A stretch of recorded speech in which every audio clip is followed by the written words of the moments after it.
예, 오늘도 예배 시간에 찬양팀의 또 귀한 찬양과 또 성가대의 또 귀한 찬양을 우리가 함께 이렇게 하면서 참 마음에 큰 은혜를 입습니다.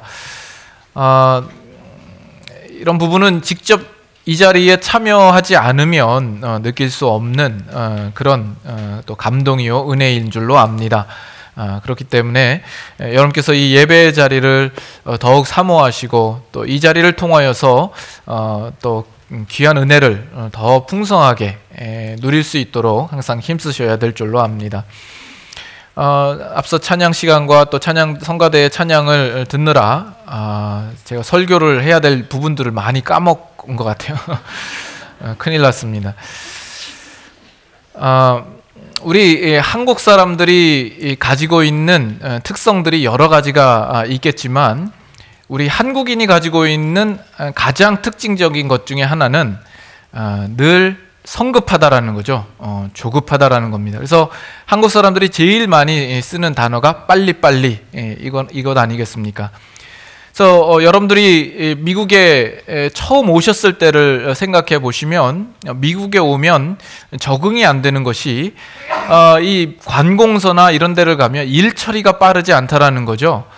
그래서 뭐 좋게 말하면 되게 여유 있다라고 생각이 되는 거지만 그 당시 우리 입장에서는 되게 답답하다 이런 생각을 가지게 됩니다. 그래서 우리는 이렇게 줄을 서도 이렇게 빨리 안 되면 안절부절한 어떤 그런 습성을 가지고 있습니다. 어느 한 한국 사람이 예수님을 믿고 나서 자기가 참 참을성이 없다라는 것을 깨닫고 하나님께 기도를 합니다. 하나님, 저는 인내심이 부족합니다. 저에게 인내심을 주십시오. 지금 당장 주십시오. 빨리 주십시오. 이렇게 기도를 하는 거죠. 인내가 그렇게 당장 준다고 딱 주어지는 것도 아니고 이렇게 긴 시간이 필요한 것인데 그렇게 구하고 있습니다. 혹시 여러분의 신앙도 그런 비슷한 모습을 하고 있지는 않습니까? 여러분의 신앙 속에 과연 인내가 어느 정도 자리 잡고 있습니까? 그래서 오늘은 이 추수감사주의를 통하여서 우리의 인내의 부분들을 조금 한번 생각해보고 또 인내가 우리에게 주는 가치를 우리가 또 나눠보기를 원합니다. 어떻게 보면 이 추수감사주일과 이 인내라는 주제와는 조금 맞지 않는 것 같은 느낌이 들지만 우리가 그동안 생각하지 못했을 뿐이지 상당히 관련이 있습니다. 그래서 오늘은 추수감사주일로 우리가 지키고 있습니다. 예전 같으면 우리가 농경사회에 있다고 한다면 우리가 1년여 동안 열심히 가꾸고 농사 지은 것을 가지고 하나님께서 얼마나 이 한 해 동안 채우셨는가 그 열매들과 곡식들을 보면서 감사함으로 드려지는 예배요 그런 절기가 되겠죠. 제가 어렸을 때만 해도 집에서 길리운 농작물 중에 가장 윤기나고 기름진 것을 가져다가 교회에 올 때 내놓으면 이 강단에 이렇게 장식을 해놓고 그렇게 추수감사주일 예배를 드렸던 그런 기억이 있습니다. 오늘날에는 여러분 대부분이 다 이제 직장 생활을 하시고 또 자영업을 하시기 때문에 이 추수감사절이 사실 우리의 마음에 이렇게 딱 와닿지가 않는 경우가 많습니다. 그래서 지난 한 해 동안에도 우리에게 또 얼마만큼 채웠나를 생각해 볼 때 요즘처럼 경기 상황이 이렇게 좋지 않을 때에는 정말 감사해야 된다라고 그렇게 우리에게 요구되어질 때 마지못해서 억지로 감사하는 그런 절기가 되기 쉽다라는 생각이 듭니다. 그래서 오늘 추수감사주일은 좀 우리가 이 추수감사주일 속에서 좀 더 깊은 의미, 우리가 생각해보지 못했던 그런 부분들을 조금 더 생각해 보기를 원하는 겁니다. 그래서 오늘 야고보서 본문을 보았는데 오늘 7절에 보시면 중간에 농부를 들어서 설명하는 내용이 나옵니다. 어떻게 나오죠? 보라, 농부가 땅에서 나는 귀한 열매를 바라고 길이 참아 이른 비와 늦은 비를 기다린다. 이렇게 이야기를 합니다. 농부는 봄에 씨를 심죠. 씨를 심고 난 다음에도 김을 메고 잡초를 뽑고 물을 주고 거름을 주고 1년 동안 가꾸고 가지치기도 해서 결국 가을에 그 열매를 얻게 되겠죠. 여러분, 추수를 할 수 있는 어떤 조건이 무엇입니까? 추수를 하는데 그 원인이 어디에 있으며 어떤 결과를 얻게 되는 걸까요? 우리는 이렇게 생각할 수 있습니다. 농부가 1년 동안 열심히 심고 가꾸고 노력한 것에 대하여서 하나님께서 그 노력을 인정하셔서 그에게 풍성한 결실을 주신 것이다, 이렇게 생각할 수 있겠죠. 우리도 2016년 지난 한 해 동안에 열심히 여러분들의 있는 자리에서 수고하고 노력하고 땀을 흘림으로써 그것을 하나님께서 인정해 주시는 것이라, 이렇게 생각할 수 있습니다. 그러나 이렇게만 생각을 하면 하나님께서 우리에게 결실케 하시는 그 일들보다는 내가 얼마만큼 노력하고 힘썼느냐에 좀 더 비중이 가 있습니다. 결국 추수라는 것은 내가 얼마만큼 힘쓰고 내가 얼마만큼 원인을 제공할 만큼 열심히 일했느냐에 따라서 추수가 결정되어지는 것이 아닙니까? 그리고 거기에서 하나님이라는 분은 단지 내가 노력한 일에 대하여서 보상을 해주시는 보상자로서만 서 있는 하나님이 되고 말 것입니다. 그리고 또 우리가 열심히 노력해서 그만큼의 결실을 얻었으면 문제가 안 되겠지만, 열심히 했는데도 불구하고 우리에게 주어진 결실이 나타나지 않을 때에는 참 난감하지 않을 수가 없습니다. 또 아니면 이 추수라는 것이 하나님께서 전적으로 우리에게 부어주시는 은혜요 복이다 라고 설명을 하게 되면, 그러면 그 긴 기간 동안에 우리가 굳이 수고하고 인내해야 할 필요성은 어디에 있느냐라는 거죠. 이 추수라는 것이 초월적으로 하나님께서 우리에게 부어주시는 은혜라고 한다면, 우리가 그 시간들 속에서 굳이 힘들게 애쓰고 땀 흘릴 필요가 무엇이 있는가라는 생각이 들게 됩니다. 그래서 우리가 추수감사절을 지금까지 지내오면서 우리의 일반적인 생각은 어떤 그런 이해들을 가지고 있었고, 그 이해들 속에서 나타나는 문제들이 이런 것이 있다라고 잠깐 이렇게 설명을 드렸습니다. 그러나 오늘 이 추수감사절은 이 추수를 우리가 얻게 되는 그 원인이 뭔가, 조건이 뭔가, 또는 우리가 추수를 얼마만큼 얻었는가, 그 결과가 뭔가를 따지기 이전에 추수를 얻게 되는 과정에 우리의 좀 더 초점을 두고 생각해 보기를 원하는 겁니다. 그래서 오늘 본문에도 보면 이 두 절 사이에 길이 참으라는 단어가 몇 번 나오는가 보세요. 7절에 형제들아 주께서 강림하시기까지 길이 참으라. 그리고 농부가 열매를 바라고 길이 참아. 8절에도 너희가 길이 참고 마음을 굳건하게 하라 라는 내용이 나오죠. 3번씩이나 반복해서 나옵니다. 그래서 이 농부의 비유를 통하여서도 이 농부로 하여금 농부의 어떤 길이 참고 인내하는 그것을 강조하여 놓음으로써 우리에게 주고자 하는 메시지가 무엇이라고 생각합니까? 농부가 한 일, 농부가 어떤 행한 일을 따라서 우리가 열매를 얻었다라는 것이 메시지가 아니라, 우리에게 열매를 허락하여 주시는 것을 볼 때 농부가 길이 참고 수고하고 인내한 것이 그만큼 가치가 있다라는 것을 우리에게 설명해 주고 싶은 것이죠. 그래서 여기에서의 초점은 농부가 그만큼 수고하고 인내한 것, 길이 참은 것에 초점이 있지, 그것이 얼마만큼 결과를 이루어냈느냐, 얼마만큼 추수를 했느냐에 초점이 있지 않다라는 이야기입니다. 고린도전서 3장으로 한번 가도록 합니다. 고린도전서 3장. 고린도전서 3장 4절부터 7절까지. 신약성경 265페이지 고린도전서 3장 4절부터 7절까지 찾으셨으면 같이 한번 교독하도록 하죠. 어떤 이는 말하되 나는 바울에게라 하고 다른 이는 나는 아볼로에게라 하니 너희가 육의 사람이 아니리요. 그런즉 아볼로는 무엇이며 바울은 무엇이냐? 그들은 주께서 각각 주신 대로 너희로 하여금 믿게 한 사역자들이니라. 나는 심었고 아볼로는 물을 주었으되 오직 하나님께서 자라나게 하셨나니 그런즉 심는 이나 물 주는 이는 아무것도 아니로되 오직 자라게 하시는 이는 하나님뿐이니라. 네.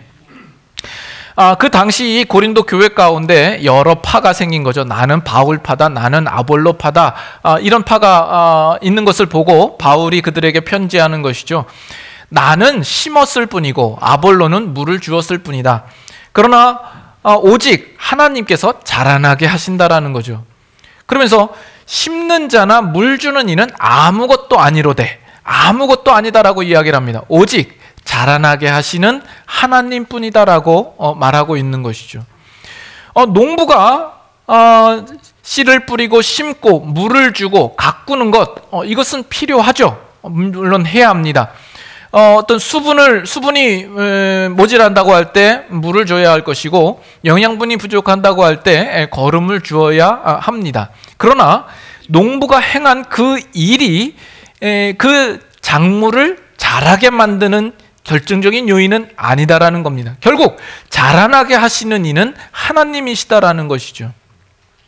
이것을 말함으로써 결국 이 농부에게 있어서 가장 요구되고 있는 것은 무엇입니까? 이 농부에게 있어서 가장 요구되고 있는 것은 결국 그 작물을 자라나게 하시는 하나님이시지만 농부가 감당해야 될 가장 중요한 책임은 그가 인내하며 수고하며 길이 참고 그의 일들을 감당해내는 것입니다.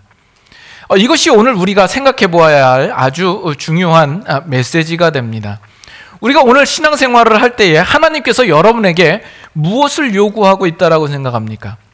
하나님께서는 우리 보고 어떤 결과를 만들어내라고 우리에게 요구하고 있지 않습니다. 우리에게는 그 결과를 만들어낼 만한 실력도 능력도 없습니다. 그것은 하나님께서 잘하게 하시는 것이요 하나님께서 결실케 하실 것입니다. 그러나 우리에게 요구되어지는 것은 인내와 수고, 길이 참을 것을 우리에게 요구하시고 계시다라는 이야기입니다. 그래서 오늘 우리에게 이 추수감사절날 우리에게 주시는 메시지가 무엇입니까? 이 추수라는 주제 속에 언제나 농부가 등장하게 되어 있고 이 세상을 살아가는 우리를 농부에다가 비유해 볼 때 이 농부가 씨를 심었더니 얼마만큼 거뒀더라, 이것이 메시지가 아니라 농부로서 그가 봄에 씨를 뿌리고 추수기까지 이르기까지 그가 수고하고 인내하고 땀 흘리고 그 일들을 포기하지 않고 이룬 이것이 우리에게 가장 중요하게 다가와야 할 메시지다라는 겁니다. 오늘 우리도 우리의 주어진 현실 속에서 우리가 믿음을 가지고 포기하지 아니하며 거기서 인내하고 길이 참아서 그 일들을 감당해내는 것입니다. 결국 이 농부에게 하나님께서 가을이 되면 추수를 하게 하고 결실케 하는 것을 통하여서 오늘 우리가 살아가는 이 일들 속에서도 하나님께서 언젠가는 분명히 우리로 하여금 승리와 영광과 완성과 풍성함을 우리에게 내려주실 것이다 라는 것이 상징적으로 우리에게 가르치고 있는 절기가 이 추수감사절이다라는 이야기입니다. 여러분, 지난 한 해 동안에 여러분들이 소원하며 하나님 앞에 간구하였던 내용들을 얼마만큼 응답을 받으셨습니까? 여러분들이 목적한 일들에 대하여서 얼마만큼 결과를 맛보셨습니까? 실제로 이 한 해를 살아오면서 감사 조건들 찾아보면 사실 몇 개 안 되죠. 그래서 겨우 그냥 짜내야 한두 가지 나올까 말까 하죠. 그 외에는 365일 살아오는 그 모든 시간들 속에서 정말 답이 없는 하루하루를 살아오지 않았습니까? 끝이 보이지 않고 결과가 보이지 않고 어떤 변화도 보이지 않는 그 삶을 살아오지 않았습니까? 마치 농부가 씨를 뿌리고 나서 다음날 일어나서 나가보았을 때 그대로 있고 또 다음날 일어나서 나가봤을 때도 그대로 있고 전혀 진전이 없는 듯한 그 하루하루를 여러분들의 삶 가운데 살아오지 않았습니까? 그러나 하나님께서 이 농부가 씨를 뿌리고 매일 나가서 수고하고 열심을 내는 그 일들을 하나님께서 헛되이 보시는 것이 아니라 결국 그 가운데 열매를 맺게 하심 같이 오늘 우리가 살아가는 지금 당장 보상이 보이지 않는 그 현실 속에서도 하나님께서는 우리로 하여금 언젠가는 분명히 하실 것이라는 것을 우리가 믿음으로 바라보면서 감사해야 하는 절기가 바로 이 추수감사절이 되는 것이다라는 겁니다. 예. 저 개인적으로도 참 지난 한 해는 많이 힘들었던 한 해가 아닌가 생각을 합니다. 이 목회 부분에 있어서도 상당히 어려운 한 해였다라고 생각이 됩니다. 좀 목회가 이렇게 한 해 한 해 거듭될수록 좀 수월해지지 않을까 하는 그런 기대감으로 그렇게 시작을 했는데 오히려 한 해를 거듭하면 거듭할수록 산 넘어 산이요 강 건너 강이요 힘들고 어려운 일들이 끊임없이 닥치는 어떤 그런 현실을 제가 맞습니다. 그걸 보면 참 낙심되기 쉽고 회의감이 들기 쉽지만 오늘 이 말씀을 통해서 다시 한번 위로를 받고 또 희망을 가집니다. 하나님께서 제게 요구하시는 것이 길이 참을 것, 인내할 것을 저에게 요구하고 있다는 것이죠. 그러나 그것이 아무런 의미가 없는 것이 아니라 헛된 것이 아니라 하나님께서는 그 일들을 지금 지켜보고 계시며 그 일들을 통하여서는 결국 하나님께서 결실로 그 마지막을 인도하여 주실 것이다라는 그 믿음을 가지게 되고 또 그것을 바라보게 되는 것입니다. 그렇기 때문에 지금 있는 자리에서 포기하는 것이 아니라 묵묵히 지금 가던 길을 여전히 참으며 지속하며 유지하며 나아가기를 다짐하는 그런 시간이 됩니다. 이것이 바로 추수감사절의 의미입니다. 그래서 우리는 보통 이 추수감사절을 매년 맞이하면서 우리는 1년 단위로 이 추수감사절을 끊어서 봅니다. 지난 한 해 동안에 하나님께서 내게 뭘 주셨지, 뭘 해주셨지. 그러나 이 한 해로 끝날 문제가 아니라 좀 더 거시적으로 우리가 바라볼 때에 아직 여러분들의 인생은 아직 씨를 심는 단계요, 김을 매는 단계요, 잡초를 뽑는 단계입니다. 이 한 해 동안에 잡초를 뽑으면서 여러분 거기서 무슨 결실을 보겠습니까? 정말 의미 없어 보이고 어떻게 보면 상당히 사소해 보이는 그런 하루하루의 삶이 아니었습니까? 지난 한 해는 그렇게 잡초를 뽑았는지도 모릅니다. 그러나 하나님께서 그 모든 것들을 무의미하게 바라보시지 아니하시고 그 일들을 통하여서 결실케 하실 것이다라는 것이죠. 그 믿음을 우리는 가져야 되는 것입니다. 디모데전서 1장을 한번 보겠습니다.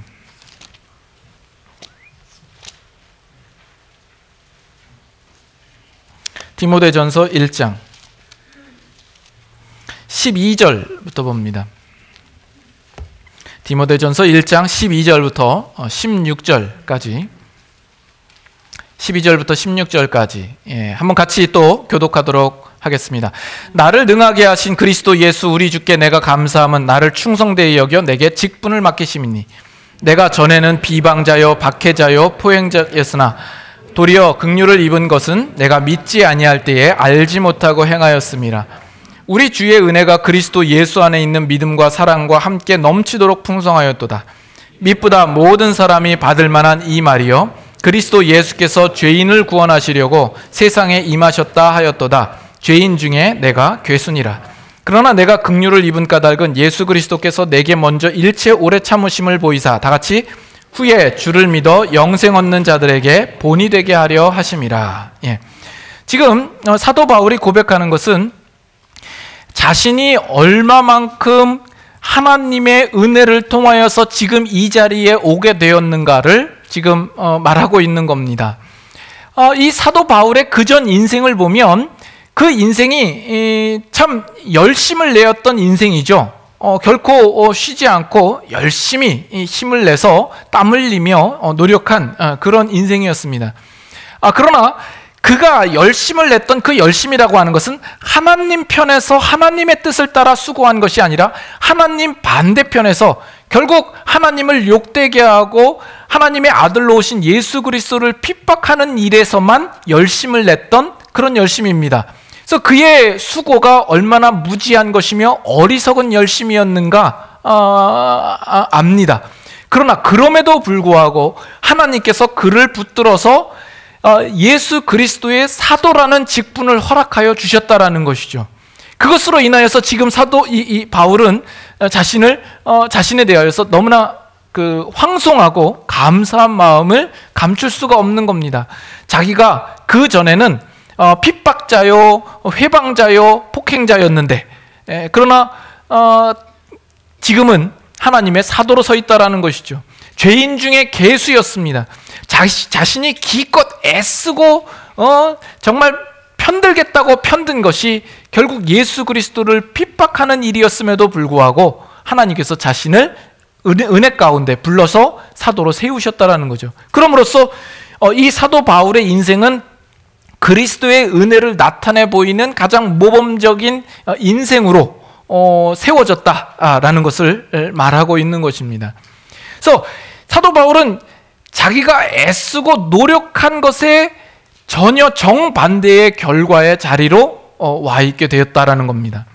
사실 저도 그렇고 예수 그리스도를 믿고 복음을 아는 여러분들이라면 여러분들도 같은 이해와 같은 고백 속에 있지 않겠습니까? 사실 우리도 열심을 내느라고 열심을 냈지만 그것이 하나님의 일과 전혀 상관없는 일에 열심을 냈음에도 불구하고 하나님께서는 우리를 붙잡아서 우리로 구원케 하시고 거듭난 자리로 오게 하시고 하나님의 자녀된 권세를 우리에게 주시지 않았습니까? 더군다나 저는 목사라는 직분을 허락하심이 마치 이 사도 바울에게 사도라는 직분을 허락하심과 같은 놀라운 은혜가 저는 더 크게 감동적으로 느껴집니다. 할렐루야죠. 예.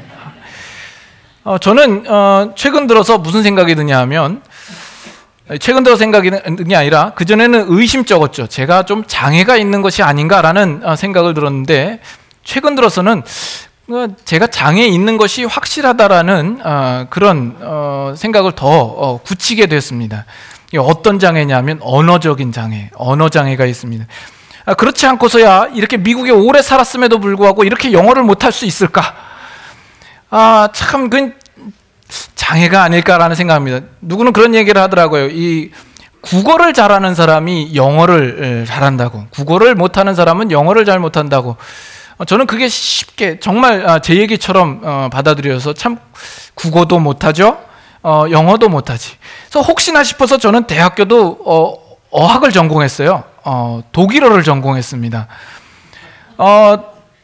독일어를 전공해서 그 4년 동안 8학기 동안 그래도 수차례 성적 장학금까지 받은 적이 있습니다. 제가 노력을 안 한 게 아니거든요. 열심히 하느라고 했거든요. 근데 졸업하고 나서 독일어를 한마디도 못합니다. 참 희한해요. 백지 같아요. 우리 성도님 그전에도 그런 얘기를 했나요? 우리 집사님 가정 중에 독일에 친척이 있으신 분이 있어요. 그래서 종종 가끔씩 방문을 해요, 우리 교회. 그래서 저를 자꾸 소개를 시켜주려고 그러시는데 저는 자꾸 피해 다니느라고 도망 다니고 그럽니다. 절대 그러지 마시고. 그래서 참 제 안에 어떤 이런 언어적인 장애가 있지 않나 생각을 하면서 비로소 저는 제 자신을 고백합니다. Yes, I can. 무슨 뜻이에요? 그래, 나 깡통이다. 참 머리가 비어 있는 것 같아요. May I help you? 무슨 뜻이죠? 5월에는 내가 당신을 돕겠소. 이런 뜻 아니겠어요? Who are you? 무슨 뜻입니까? 누가 너냐? 아무튼 그게 꼭 어떤 면에서는 제 수준인 것 같아요. 근데 그럼에도 불구하고 목사로 세우시고 강단에서 설교를 하게 하는 것이 저는 참 신기하고 기적과 같고 은혜가 아니면 이거는 있을 수 없다라는 생각을 가지게 됩니다. 여러분들은 어떻습니까? 아멘. 뭐 사실이니까 제가 반박을 못합니다. 아멘이죠. 뭐. 여러분의 인생도 어떻습니까? 여러분들이 열심히 힘쓰고 걸어온 것, 또 여러분들이 가지고 있는 실력과 상관없이 하나님께서 여러분들의 인생 가운데 이루시고 결실케 하셨던 그런 경험들이 있지 않습니까? 우리가 하나님을 알지 못할 때에 나름대로 내가 열심을 낸다고 반대 방향으로 가던 우리를 잡아 끌어다가 하나님의 자녀된 권세를 입는 그 결실된 자리로 우리를 인도하셨다면 이제 구원을 얻은 자로서 하나님의 자녀된 자로서 이 세상을 살아가는 우리들의 인생을 통하여서는 하나님께서 얼마나 더 영광되고 풍성한 결실들을 우리를 위하여서 준비하시겠느냐라는 겁니다. 우리의 생각은 우리가 소원하고 목표하고 우리가 결과되어질 일들에 대하여서 연속성상에서 오늘을 살지 않으면 우리는 불안해합니다. 내가 목표한 것에 연속성상에서 오늘을 살아야 우리는 안심이 되는 법이죠. 그래서 여러분들이 어떤 목표하고 있는 일, 어떤 이루고자 하는 일들에 있어서 오늘 내가 거기에 준하는 어떤 실력을 쌓고 능력을 쌓고 자격증을 가지고 있어야 우리는 안심을 하죠. 여러분들이 노후의 대책을 지금부터 조금씩 정립해 감으로써 그것을 준비해야 우리는 안심을 합니다. 그러나 그것이 필요하죠. 우리에게 필요합니다. 우리가 미리 준비하는 것이 필요합니다. 그것은 마치 농부가 씨를 심었을 뿐만 아니라 그것을 위하여서 가꾸고 물 주는 어떤 이런 행위들이 필요한 것과 같습니다. 그러나 신자는 그 가운데서도 분명히 알아야 할 것이 내가 지금 힘쓰고 노력하는 것이 그 결과를 만들어내는 것이 아니라 결국 하나님만이 그 일들을 이루시며 잘하게 하시는 분은 하나님뿐이시다라는 그 사실을 분명히 알아야 할 것입니다. 그래서 시편 127편도 뭐라고 얘기를 하죠? 여호와께서 집을 세우지 아니하시면 세우는 자의 수고가 헛되며 여호와께서 성을 지키시지 아니하시면 파수꾼의 경성함이 허사로다. 이렇게 말씀하고 있는 것 아닙니까? 여러분들의 인생을 통하여서 결국 하나님께서는 결실케 하실 것입니다. 그러면 우리는 지금 이 순간 가만히 있어도 된다는 말인가? 그거는 아니죠. 오늘 우리에게 요구하는 것이 이 농부에게 요구하는 것처럼 길이 참으며 인내할 것을 우리에게 요구하고 있는 것입니다. 그래서 오늘 신자의 하루는 어떤 면에서는 전혀 내일이 보이지 않습니다. 끝이 보이지 않습니다. 너무나도 지지고 볶고 치열하게 살아가는 그런 인생 속에 우리가 있는지 모릅니다. 여러분의 과거에 살아왔던 인생을 한번 돌아보십시오. 그 모든 인생 속에서 여러분들은 어떤 주어진 책임감과 부담감 때문에 어쩔 수 없이 살아왔던 그 하루하루의 삶이 아닙니까? 여러분들이 학창시절에는 공부해야 된다고 그래서 떠밀려서 공부를 하고 졸업하고 났더니 밥벌이를 해야 된다고 그래서 직장 생활을 하고 그러고 나서 결혼을 했더니 가정을 책임지기 위하여서 그 하루하루를 살아야 하고 또 가정을 먹이기 위하여서 살림살이를 해야 하는 그 하루하루의 삶을 살았습니다. 그러나 그 하루하루의 삶이 결코 아무것도 아닌 것이 아니라 바로 그것이 하나님께서 일하시는 시간이요 하나님께서 일하시는 방법이다라는 겁니다. 마치 농부가 나아가서 매일매일 결과가 보이지 않음에도 불구하고 그 땅에다가 물 주고 잡초를 뽑으면서 그것을 가꾸는 것처럼 우리는 그렇게 하루하루를 살아갈 때에 하나님께서 그 일들을 통하여서 일하시고 결실케 하시는 것이죠. 그래서 로마서 8장 28절 우리가 다 아는 말씀 다시 한번 봅니다. 로마서 8장 28절.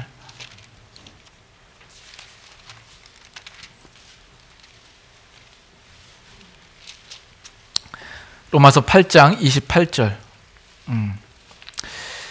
찾으셨으면 다 같이 한 목소리로 읽겠습니다. 우리가 알거니와 하나님을 사랑하는 자 곧 그의 뜻대로 부르심을 입은 자들에게는 모든 것이 합력하여 선을 이루느니라. 하나님을 사랑하는 자 그의 뜻대로 부르심을 입은 자들에게는 모든 것이 합력하여 선을 이룬다라고 이야기를 합니다. 여기서 말하는 모든은 무엇입니까? 여기 모든에 포함되는 것이 무엇입니까? 이 모든이 꼭 신앙적인 일에만 관계해서만 이야기하는 것이 아니죠. 여러분들의 일상생활들 정말 하찮아 보이고 소홀히 여겨도 좋을 만한 아무것도 아닌 그 모든 일들을 통하여서 하나님께서 합력하여 선을 이루시겠다라고 하는 겁니다. 여러분들이 가지는 시간과 노력과 경험, 이 모든 것들을 통하여서 하나님께서는 선을 이루실 것이다라는 겁니다. 우리 사람들은 또는 우리 신자들은 때로는 이 사실을 이해하지 못한 채 그저 내 자존심을 위하여서, 내 명예를 위하여서, 자랑을 위하여서 그 모든 시간과 인생을 투자하고 노력을 행할지 모릅니다. 그러나 하나님께서는 우리에게 그 모든 일들을 통하여서 만들어내시는 것이 다른 것이죠. 그래서 그런 이야기가 있죠. 같은 물을 마셔도 뱀이 마시면 독이 되고 소가 마시면 우유가 된다. 하나님께서 우리의 인생들을 통하여서 결국 이루시고자 하시는 뜻을 이루며 결실케 하시고자 하는 것을 결실케 하시는 겁니다. 그래서 우리가 오늘 이 감사절을 지키면서 우리가 기억해야 할 것이 무엇입니까? 여러분들이 지난 한 해 동안에 수고하고 애쓰고 힘쓴 그 어떤 일도 결코 헛된 것이 없다라는 것입니다. 1년 동안에 여러분 정말 살아가기에 급급해서 그 하루하루를 그냥 마지못해서 힘겹게 살아오지 않았습니까? 그러나 그 일들을 하나님께서는 결코 외면치 않으십니다. 그것이 중요하지 않은 것이 아니라 그 모든 순간도 중요한 겁니다. 그래서 우리는 1년을 바라보면서, 내 삶을 바라보면서 정말 어이가 없다라는 생각을 하죠. 어이가 없다라는 표현 아시죠? 영화 속에서도 등장한 표현인데, 맷돌을 갈 때 이 맷돌 손잡이가 어이이죠. 그래서 이 어이가 없으면 얼마나 난감합니까? 곡식 가루를 빻을 수가 없는 것이죠. 우리의 인생을 보면 이게 말이 되나? 라는 생각이 들기도 합니다. 그러나 하나님께서는 그 말도 안 되는 일을 통하여서 말이 되게도 하시고, 어이가 없는 상황 속에서도 가루를 내시며 결과를 내시는 하나님이십니다. 우리는 그것을 뭘 보면 알 수 있냐면 이 땅에 예수 그리스도를 통하여서 우리를 구원하신 일을 보면 알 수가 있는 것이죠. 하나님께서 우리를 구원하시겠다고 메시아를 보내십니다. 근데 그 메시아를 보냈을 때 우리들은 생각하기를 그가 오셔서 우리를 구원할 만큼 힘이 있고 능력이 있고 권세가 있고, 그래서 이 세상을 장악하고 우리를 앞지 속에서 구원해줄 구원자여야 된다라고 생각을 하는 것이죠. 그 당시 제자들과 유대인들이 모두 다 그렇게 생각을 했듯이 말이죠. 그러나 예수님께서 이 땅에 오셔서 하신 일은 결국 아무런 힘 없이 십자가에 죽으시는 일 아닙니까? 정말 어이가 없고 이게 무슨 구원자일까라는 생각이 들지만, 하나님께서는 예수 그리스도의 십자가의 죽음을 통하여서 아름답고 풍성한 구원의 열매를 우리 가운데 나타내 보이시지 않았습니까? 오늘 그렇기 때문에 우리의 신앙에서 우리가 가장 크게 오해하고 있는 부분들을 우리는 좀 고쳐야 됩니다. 우리는 기독교 신앙을 좀 너무 과장되게 가지고 있어요. 그래서 좀 뭔가 좀 대단해야 되고 좀 위인이 돼야 되고 훌륭한 업적을 남겨야 되는 것처럼 우리는 늘 생각합니다. 그러나 그럼으로써 우리가 살아가는 우리의 별 볼 일 없는 삶들과 또 대강 묻혀 사는 이 일들이 무시되고 있는 것이죠. 그것은 결코 무시될 것이 아닙니다. 스데반은 돌에 맞아 죽고 말죠. 정말 아무것도 결실치 못할 것 같은데 그 일들을 통하여서 하나님의 복음이 더욱 만방에 전해진 것을 보게 됩니다. 한 알의 밀알이 땅에 떨어져 죽었을 때에 그것이 아무것도 나올 것 같지 않지만 그 속에서 자라나고 열매가 맺히는 것을 봅니다. 설령 여러분들의 인생이 지난 한 해 동안에 정말 바닥을 치는 인생 같고 정말 내가 죽어지는 인생 같고 이것으로 뭘 할 수 있을까라는 생각이 들지만, 그 일들을 통하여서 하시고자 하신다면 하나님께서 얼마든지 결실케 하시고 선을 이루시고 능력을 베푸실 것입니다. 그래서 여러분들은 기도하셔야 됩니다. 하나님, 정말 내가 지금 이토록 애쓰고 용쓰면서 근근히 살아가고 있는 이 모든 하찮은 현실과 별 볼 일 없는 나의 삶을 통하여서 하나님, 기적을 이루어 주시옵소서. 하나님께서 능히 그렇게 하시고도 남을 수 있는 분입니다. 우리 본문으로 다시 한번 가보겠습니다. 야고보서 5장. 야고보서 5장. 우리가 7, 8절 봤습니다만 그 이후 구절도 좀 보기를 원합니다. 야고보서 5장 9절 봅니다. 형제들아, 서로 원망하지 말라. 그리하여야 심판을 면하리라. 보라, 심판주가 문 앞에서 계시니라. 원망하지 말라. 왜 그렇죠? 우리는 당장 나에게 주어진 보상이 없을 때 우리는 원망하기 쉽습니다. 또 세상 사람들이 내가 노력하고 내가 수고한 것보다 그들은 노력도 안 했는데 더 많은 것을 가졌을 때 우리는 또 원망하기 쉽습니다. 그러나 결국 우리로 하여금 결실케 하시는 그 하나님을 바라볼 때, 오늘 나의 별 볼 일 없는 이 모습조차도 하나님께서 사용하시는 것을 알 때 너희는 원망하지 말라라는 겁니다. 그리고 10절에 형제들아, 주의 이름으로 말한 선지자들을 고난과 오래 참음의 본으로 삼으라. 선지자들도 그들이 이 세상에서 영화를 얻고 성공을 하지 않았습니다. 그들은 다 핍박을 받고 정말 별 볼 일 없는 모습으로 죽어갔지만 그럼에도 불구하고 하나님의 일들은 결코 실패되는 일이 없었다라는 것이죠. 그러므로 그의 고난과 오래 참음으로 우리의 신자의 본을 삼으라고 우리에게 말씀하고 있는 겁니다. 그리고 11절에 마지막에 우리 한번 다 같이 한번 읽어보도록 합니다. 보라, 인내하는 자를 우리가 복되다 하나니 너희가 욥의 인내를 들었고 주께서 주신 결말을 보았거니와 주는 가장 자비하시고 긍휼히 여기시는 이시니라. 인내하는 자를 우리가 복되다 말합니다. 우리가 욥의 인내를 들었고 주께서 주신 결과를 보았다. 주께서 욥에게 주신 결과가 무엇입니까? 욥기를 통하여서 우리에게 말씀하시고자 하시는 그 메시지가 뭡니까? 욥기가 가지고 있는 그 핵심이 무엇이라고 생각합니까? 욥이 정말 그 시련 속에서도, 그 고난 속에서도 참고 참아서 결국 마지막에는 그의 재산이 갑절로 얻게 되고 그 가족들도 더 많이 얻게 되는 그것이 이 욥기의 주제입니까? 이 욥기는 한 신자가 당장 그 보상이 그에게 주어지지 않았다 할지라도 어떻게 믿음으로 살 수 있을까에 대한 그 내용입니다. 그래서 거기에 이제 욥이 등장을 하게 된 것이고, 욥이 그 어려움을 당하게 된 것이죠. 욥은 그가 어려움을 당했을 때 하나님께 묻죠. 하나님, 이게 왜 나에게 있는 겁니까? 그러나 하나님이 답을 하지 않으십니다. 욥은 여러 가지 말로 하나님 앞에 원망 섞인 어떤 그런 표현들도 해보고 정말 죽기를 구하기도 합니다. 그래서 죽지 못해 사는 인생입니다. 그렇다고 그게 잘한 건 아니에요. 그저 그는 그의 고난의 현실 속에서 그냥 버틴 것뿐이에요. 겨우겨우 버틴 것뿐이에요. 그러나 그의 인내를 통하여서 결국 하나님께서 그에게 이루신 것은 무엇입니까?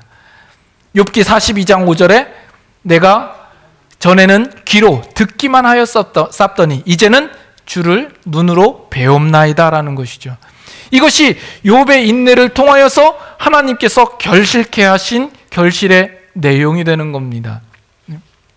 결국 인내하는 자에게 하나님께서 우리에게 주시고자 하시는 것은 하나님 자신을 우리에게 주시고자 하시는 거예요. 하나님이 누구인가? 그 하나님을 아는 것을 우리에게 허락하여 주시기를 원하시는 뜻이 있는 겁니다. 여러분의 인생을 통하여서 여러분들이 결실하고자 하는 것이 뭐예요? 당장 내가 필요한 재물 얼마, 내가 겪고 있는 상황을 빨리 벗어나게 하는 것, 이것이 아니라 궁극적으로 우리의 인생 속에서 하나님이 누구이신가를 알게 하시는 것이죠. 성경도 그것을 우리에게 목표로 삼고 있고, 하나님께서도 우리에게 요구하신 것이 나는 번제를 원하지 않고 제사를 원하지 않는다. 하나님 아는 것을 원한다라고 이야기를 합니다. 왜요? 하나님 아는 것이 우리의 인생에 있어서는 그것이 힘이요, 능력이요, 지혜의 근본이기 때문에 그렇습니다.